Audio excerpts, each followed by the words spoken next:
When there, saying that he takes Kim Jong Un at his word over not knowing at the time about the treatment of Otto Warmbier. We also asked Kellyanne Conway about the latest statement from the family. She responded after just talking to the president with this.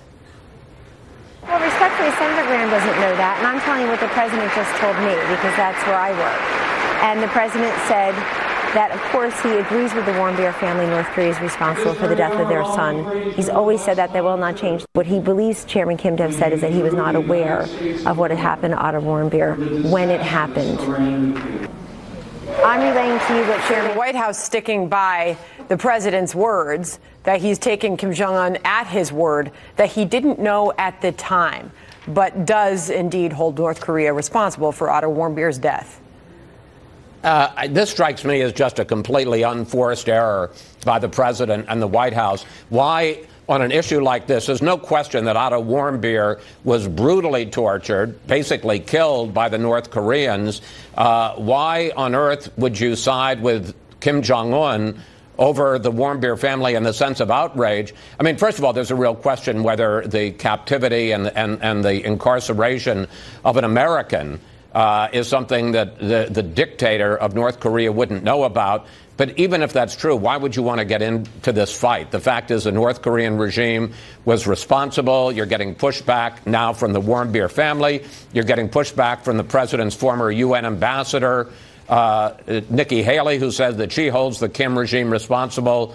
And you had a lot of Republicans, Senate Republicans yesterday, like Cory Gardner of Colorado, say that Otto Warmbier's blood is on Kim Jong Un's hands. So I just don't understand why you'd even get into this and make it sound like in any way you're siding with Kim and saying that he is somehow to be held blameless for what happened to Otto Warmbier. We put together a list this morning of those Senate Republicans. Rob Portman was one of them, warning the president not to be naive about the brutal nature of the North Korean regime. Lindsey Graham suggesting that maybe the president was trying to leave some space to negotiate when he said this. Susan Collins surprised that the president would accept those words at face value.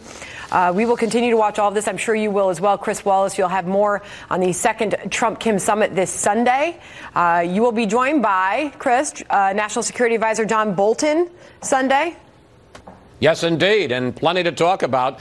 North Korea, and we'll obviously ask him also about the Warmbier controversy, what's going on in Venezuela, Afghanistan, possibility of a peace deal there.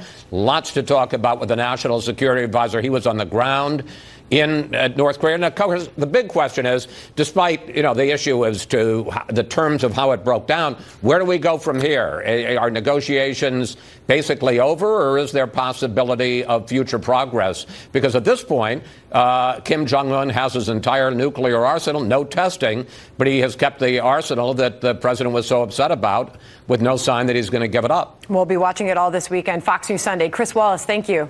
You bet, Sandra. Meanwhile, the Pentagon says no military construction projects will